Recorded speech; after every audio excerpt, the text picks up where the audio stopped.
And I know everyone is really excited about the college football video game coming out this week. I know everyone's excited to build the UConn dynasty there. So I wanted to get into some of the behind the scenes of what went into the whole video game process here and getting UConn included. So you know Kyle Muncy, you've interacted with him on social, and he's joining me here today to talk about it a bit. So Kyle, thanks for coming on. My pleasure, Jared. Thanks for having me. Of course. So I guess let's start at a high level in terms of, the process of getting UConn into the video game, whether it's looking at the trademarks, logos, mascots, all that fun stuff. What was that process like in terms of kicking things off? Well, it started back in 2021, when we were engaged by our licensing agency, the Collegiate Licensing Company. EA was working through them, and at that point, NIL hadn't even been enacted. Yeah. This whole idea of, here we are, 4.5 years later, 3.5 years later, with an actual game. It seemed like kind of a pipe dream at that point. And so they had reached out, and I think they were sort of testing the waters with every school. I think people have seen the reporting about various tiers that schools would be built into, and because at the end of the day, like it or not, every deal in this industry starts with money, right? So it's okay, here's how much EA will pay you to be in the game. And so obviously from our perspective, football is a sport that we've had extreme success in, and over a period of time. And certainly we've had our challenges lately, but you're known by the company you keep, and we certainly wanted to make sure that we were in that company. But to David Benedict's credit and his team, they wanted to make sure that we, UConn, and every school was doing the same thing, sort of navigating it to make sure that we were going to be able to do it. So in January, February of 2021, nobody knew what NIL was going to mean and whether it was actually going to happen.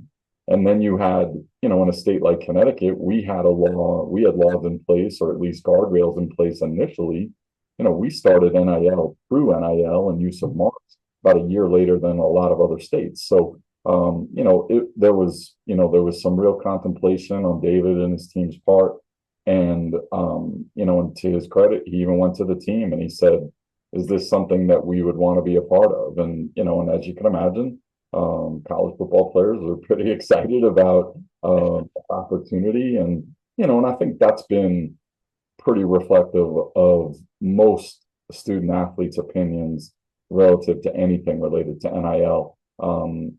There certainly are some student athletes that can't be bothered with it, but for the most part, I think they're all pretty jazzed up about it. And the video game is obviously, it's something that's been around for a long, long time. But this idea that you as a player could be in it was something that was pretty unique. Frankly, I think for a lot of us, is this something they really could pull off? And here we are today.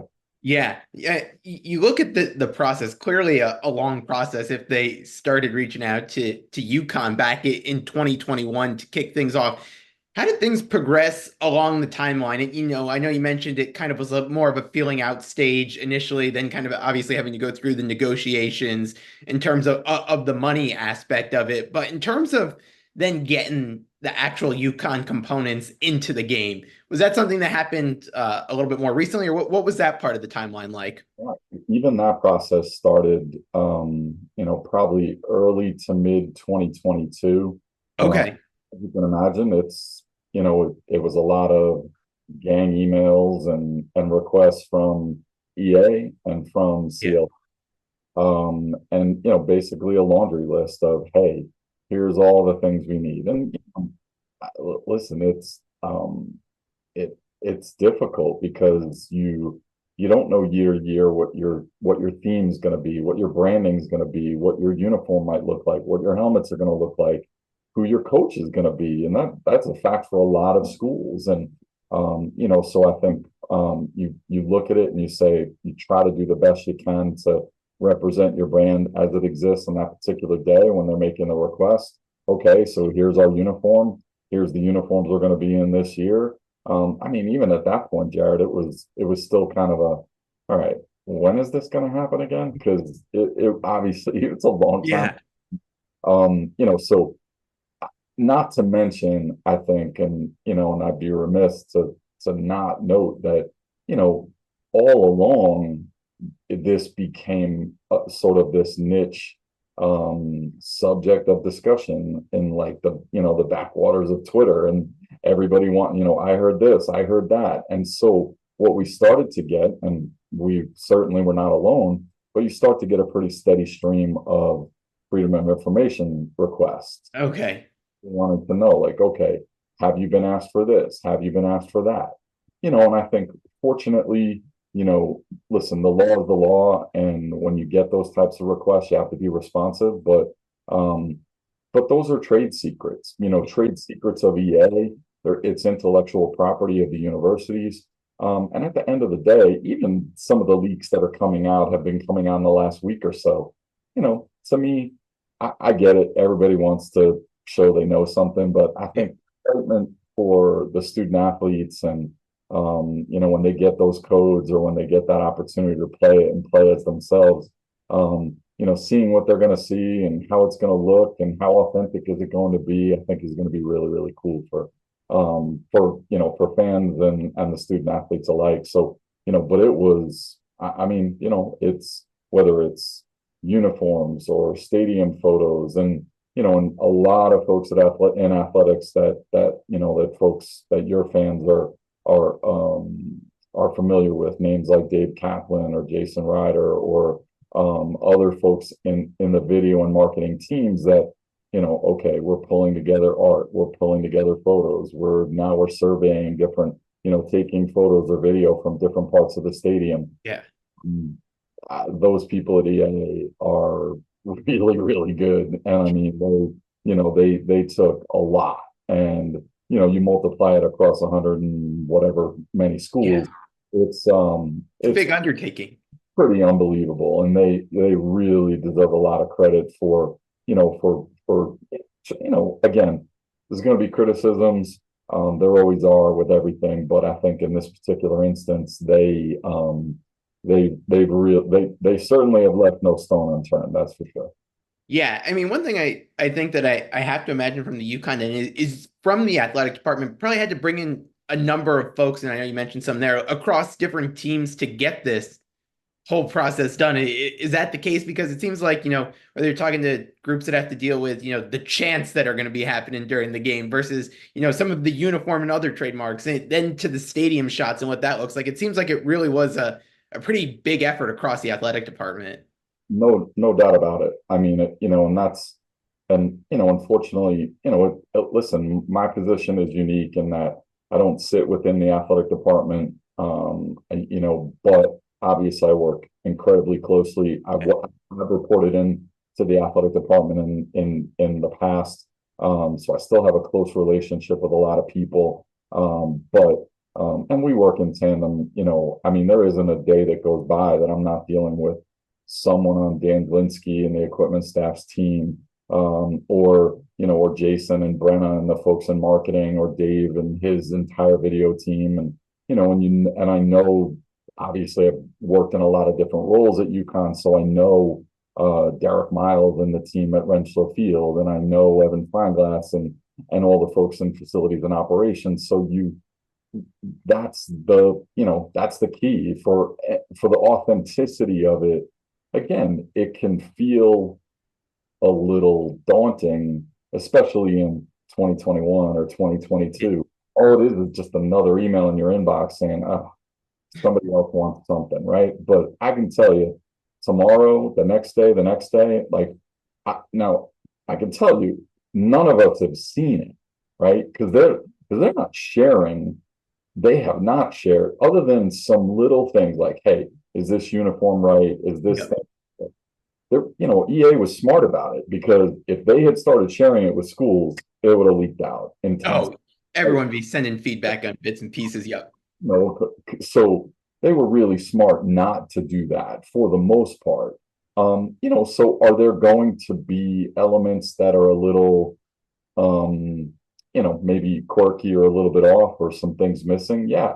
The best part about it though is man, this thing is liquid. Like, so it like stuff's going to get added every day, every week, every month. There are going to be players that are getting added. There are going to be all those types of things. So that's the best part of it is, it's not going to be a static photograph. It is going to be a motion picture, and we're going to be able to add to it. We're going to be able to update it. EA is going to want that from an authenticity standpoint. If somebody rolls out a special uniform in October and it's in the game 2 days later, somebody might buy the game because of that, right? So there's all those types of things. And as I said, I mean, those folks at EA are pros, and they've really, I think they want this to be the most incredible experience that it can for everybody. Yeah, and I think that's a perfect segue. And I wanted to ask, in terms of being able to make updates, it seems like just based on what you were saying, that is going to be something that's going to be pretty spur of the moment. You want to put in a new helmet. It seems like you just send over a file and it's in there shortly after. It really, I mean, listen, I'm sure as we roll through the season, it's one of the be careful what you wish for, right? So the guys at EA are gonna be like, whoa, like, okay, and the list is just gonna build up and build up. Yeah.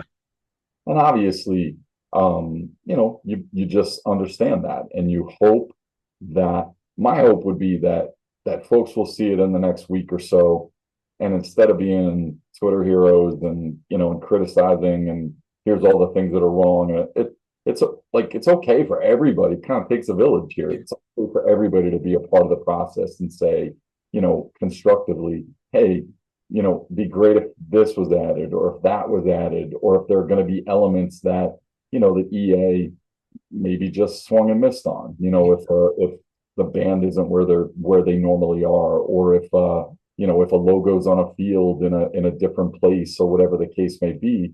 I'm super comfortable that EA is going to be responsive to a lot of that, and Yeah. going to be hearing it from a lot of schools. And I feel like we were as responsive as any school could have been. And you do the best you can to keep doing that as we go forward. So but we've been given every indication that, that there will be, continual progress as we go forward here over the course of, weeks, months, and certainly moving forward. Summer is here, and if you want to be champion of the grill, make sure you're serving the best hot dogs around. I'm talking about Martin Roastals. Our friends in New Britain have been making their small batch gourmet hot dogs for 4 generations using Martin's original recipes from 1928. So if you want to dominate your cookouts, just like the Huskies dominated the tournament, be sure to grab some Roastal dogs at your local grocery store or pay a visit to their retail store on Grove Street in New Britain. As always, go support a UConn fan-owned business. And now, back to the episode. Very cool.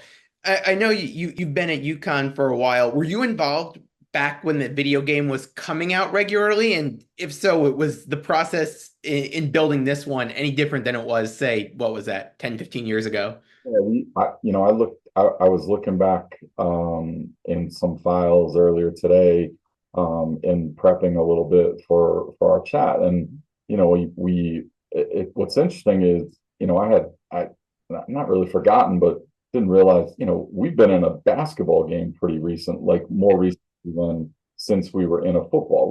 There was kind of, I think they called it like this legacy edition or something like that of one of the NBA. Oh, of 2K. Yep. Yep. And believe me, I'm not a video game guy, right? I'm more to collect their money, but like I don't know much about any of it. And that was really exclusive, right? There were only Yeah.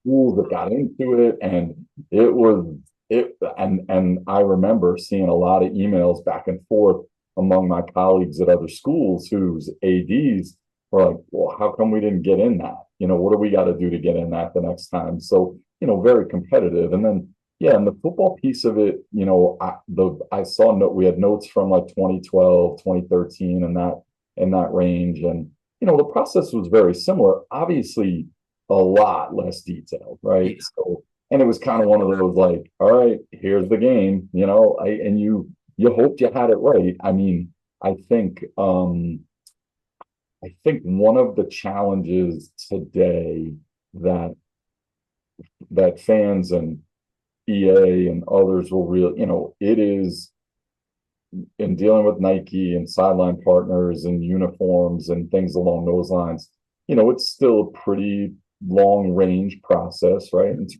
of what uniforms you're going to wear, but um, far more fluidity than there certainly was in 2013 or in years past. So, the idea that folks would be rolling out sneak helmets or that, there are for some schools, maybe the possibilities of they may be rolling out a uniform later this season and they maybe didn't tell EA about it, so it's because I wouldn't trust anybody, Yeah.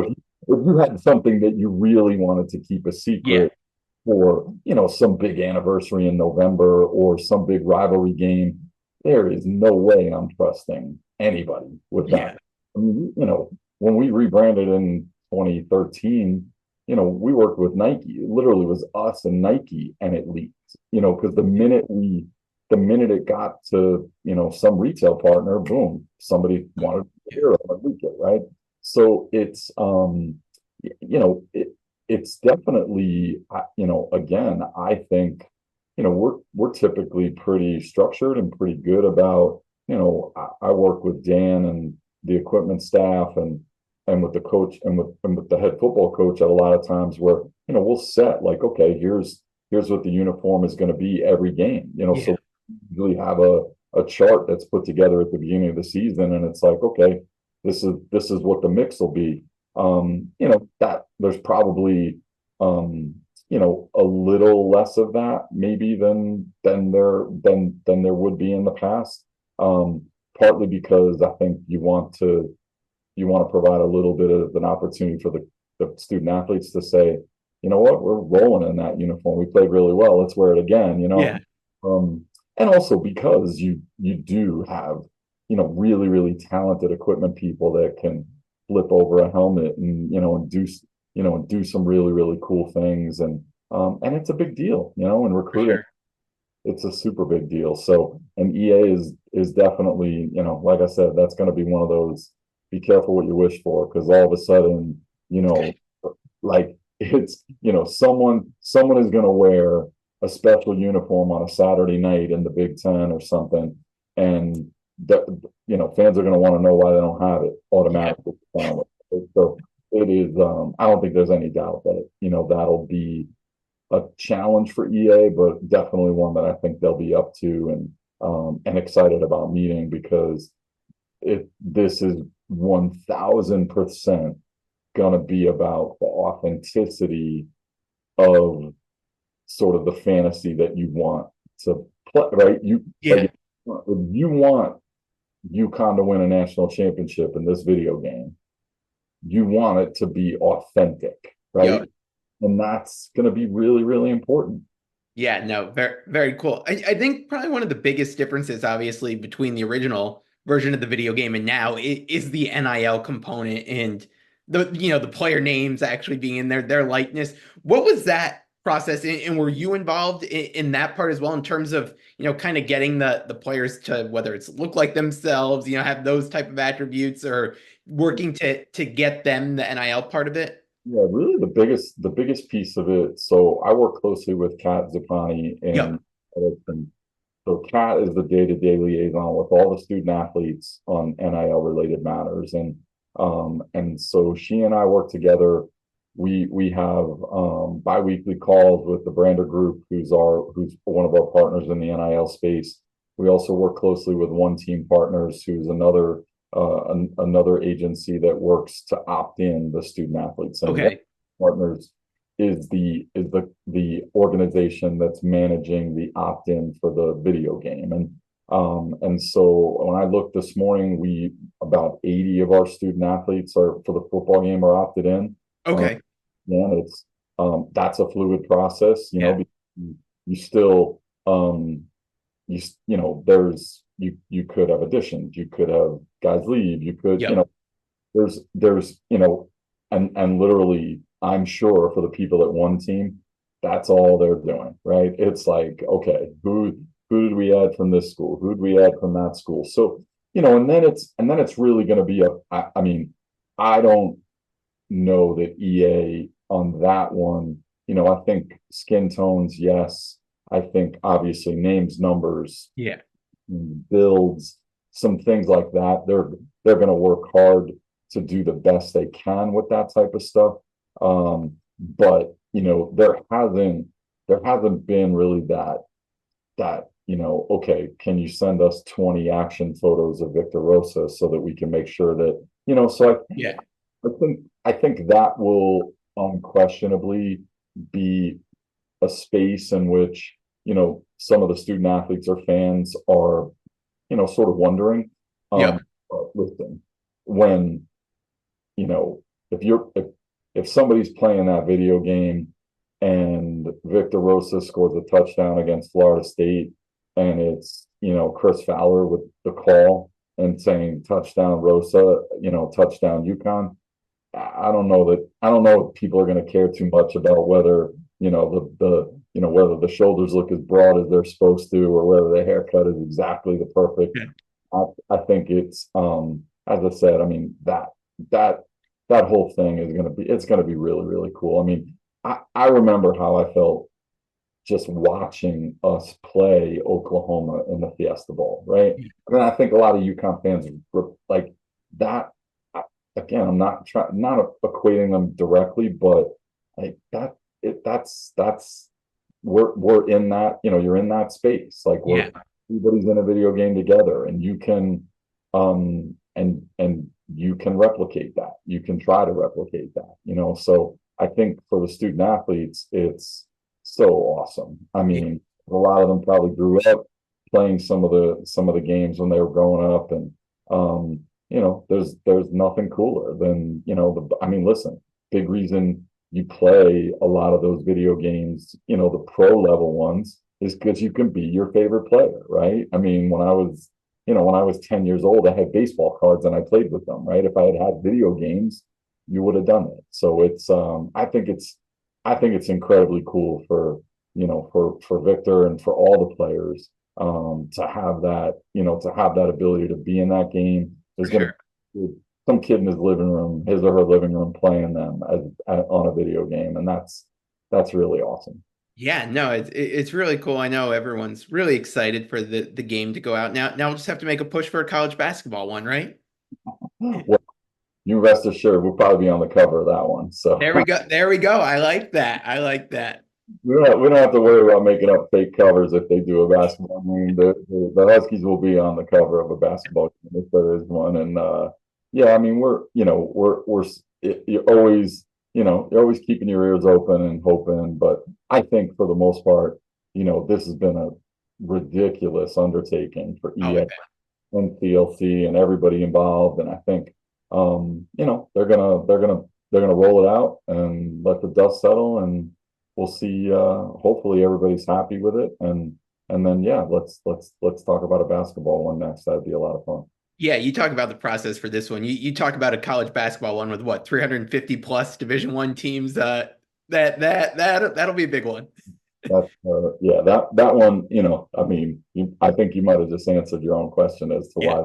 why that one might depend on what kind of success you've had. So as I said, I mean, Yeah. I'm good, but I'm feeling pretty good about the Huskies' place in that one. Well, Kyle, I really appreciate you coming on. This is cool to get a behind the scenes look at the video game. I know everyone's excited to get a chance to try it out, get to be Jim Mora and try to lead the Huskies to a championship. Absolutely. No, my pleasure. Thanks so much for having me. And maybe later on this season I can come join you again, and when everybody's complaining about jerseys and all the gear at the store and all that stuff, and we could set everybody straight on that one. There we go. We'll get it done, Kyle. Thanks so much. I appreciate it. Yeah.